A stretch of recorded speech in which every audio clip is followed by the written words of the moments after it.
Assalamualaikum warahmatullahi wabarakatuh. Alhamdulillahirrabbilalamin. Wabihi nasta'in ala umuri dunya waddin. Wassalatu wassalamu ala asyrafil anbiya'i wal mursalin Sayyidina Muhammadin wa ala alihi wa sahbihi ajma'in. Amma ba'du.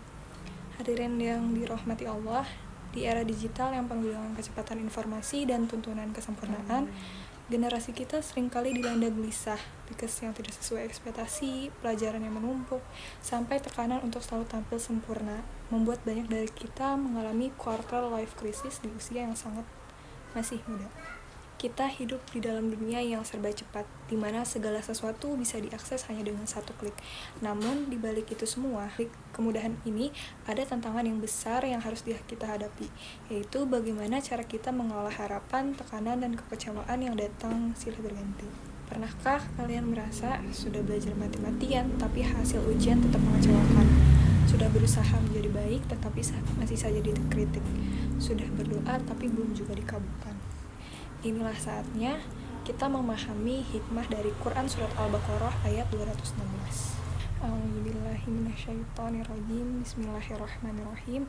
Kutiba alaikumul qitalu wa huwa kurhul lakum wa asa an takrahu syai'aw wa huwa khairul lakum wa asa an tuhibbu syai'aw wa huwa syarrul lakum wallahu ya'lamu wa antum la ta'lamun. Yang artinya, boleh jadi kamu membenci sesuatu padahal ia amat baik bagimu, dan boleh jadi kamu menyukai sesuatu padahal ia amat buruk bagimu. Allah mengetahui sedang kamu tidak mengetahui. Ayat ini mengingatkan kita bahwa tidak semua yang kita inginkan adalah yang terbaik untuk kita. Terkadang apa yang kita anggap sebagai kegagalan adalah jalan menuju sesuatu yang lebih baik yang telah Allah siapkan untuk kita. The Art of Letting Go. Kita, Gen Z, terbiasa memegang kendali, tapi Allah mengajarkan kita seni melepaskan melalui tawakal. Seperti teman kita yang sudah les tambahan 5 kali seminggu, ikut semua tryout yang ada, begadang mengerjakan soal-soal mandiri dari tahun sebelumnya, tapi pas pengumuman gak keterima di PTN favoritnya. Mungkin saat itu dia merasa hancur, merasa semua usaha yang dilakukan sia-sia. Tapi beberapa bulan kemudian dia mendapatkan tawaran beasiswa di universitas swasta yang justru lebih sesuai dengan minat dan bakatnya. Di sana dia menemukan passionnya yang sebenarnya dan bertemu dengan teman-teman yang baru.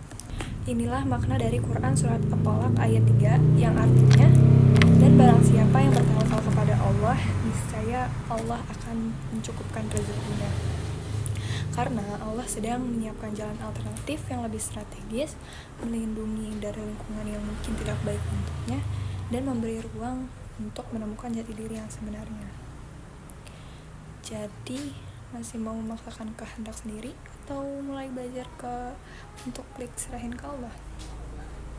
Ketika kita melepaskan hasil dari usaha kita kepada Allah, kita memberi ruang baginya untuk bekerja dalam hidup kita. Ini bukan berarti kita tidak berusaha, tapi kita belajar untuk tidak terikat pada hasil yang kita inginkan. Digital detox for the soul. Di antara notifikasi yang tak henti-hentinya, kita sering lupa untuk dunia dan menyambungkan diri kepada Allah.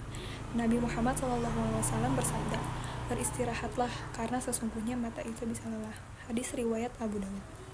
Tidaklah kita butuh soul detox dengan lebih banyak sujud daripada scroll? Coba untuk meluangkan waktu sejenak dari layar gadget kita dan berdoa. Dalam keheningan, kita bisa menemukan ketenangan yang sama ini kita cari. The paradox of control. Kita memaksa pacar kita membalas chat dalam 5 menit, tapi lupa bahwa rezeki, jodoh, bahkan nafas kita sepenuhnya di tangan Allah. Kisah Nabi Musa yang dituduh membunuh lalu menjadi pemimpin Mesir mengajarkan kita bahwa terkadang jalan yang tampak buntu adalah jalan termegah menuju takdir terbaik. Kita tidak bisa mengontrol segala sesuatu dalam hidup kita, tetapi kita bisa mengontrol bagaimana kita merespon setiap situasi. Berserah diri kepada Allah, kita belajar untuk menerima dan menemukan hikmah di balik setiap peristiwa. 3 langkah praktis untuk menerapkan konsep serahin ke Allah. Setelah kita memahami pentingnya melepaskan hasil dari usaha kita dan berserah kepada Allah, mari kita lihat beberapa langkah praktis yang bisa kita terapkan dalam kehidupan sehari-hari. Langkah-langkah ini akan membantu kita untuk lebih tenang dan yakin dalam menjalani hidup. Yang pertama, lakukan yang terbaik. Seperti seorang content creator yang memaksimalkan kontennya dengan riset, editing, dan promotion. Kita juga harus berusaha sebaik mungkin dalam setiap aspek kehidupan kita. Usaha yang maksimal adalah bentuk tanggung jawab kita sebagai hamba. Ingat, Allah tidak akan mengubah nasib suatu kaum hingga mereka mengubah apa yang ada pada diri mereka sendiri. Kedua, ikhlasin hasilnya. Seperti teman kita yang sudah berusaha keras untuk diterima di PTN favoritnya, belajar berjam-jam, ikutin les tambahan, ngerjain soal dari tahun-tahun sebelumnya, tapi pada akhirnya tidak mendapatkan hasil yang diinginkan. Kita perlu belajar untuk melepaskan hasil dari usaha kita. Gak semua yang kita inginkan akan terwujud, dan itu gak apa-apa. Terkadang, hasil yang kita anggap buruk justru menyimpan hikmah yang lebih besar. Mungkin tidak diterima PTN tersebut adalah cara Allah untuk mengarahkan kita ke jalur yang lebih baik. Dengan mengikhlaskan hasil, kita memberi diri kita kesempatan untuk belajar, tumbuh, dan menemukan jalan yang lebih baik yang mungkin tidak kita lihat sebelumnya. 3. Percaya proses. Seperti seorang penulis yang menghabiskan waktu berbulan-bulan untuk menyusun novelnya, kita harus percaya bahwa setiap proses yang kita jalani memiliki tujuan dan makna. Penulis tidak selalu tahu bagaimana cerita akan berakhir, tetapi mereka percaya bahwa setiap bab yang mereka tulis adalah bagian dari perjalanan menuju akhir yang memuaskan. Begitu juga dalam hidup kita. Ketika kita berserah diri kepada Allah, kita memberi ruang baginya untuk bekerja dalam hidup kita. Ingatlah bahwa setiap langkah yang kita ambil, baik atau buruk, adalah bagian dari rencananya yang lebih besar. Mungkin saat ini kita merasa terjebak atau bingung, tapi percayalah bahwa Allah sedang menyiapkan sesuatu yang lebih baik untuk kita di masa depan. Mari kita jadikan gadget kita sebagai alat untuk lebih dekat dengannya, bukan semakin jauh. Karena di tengah kegaduhan algoritma, hanya dengan mengembalikan semuanya pada Allah lah kita menemukan ketenangan yang sejati.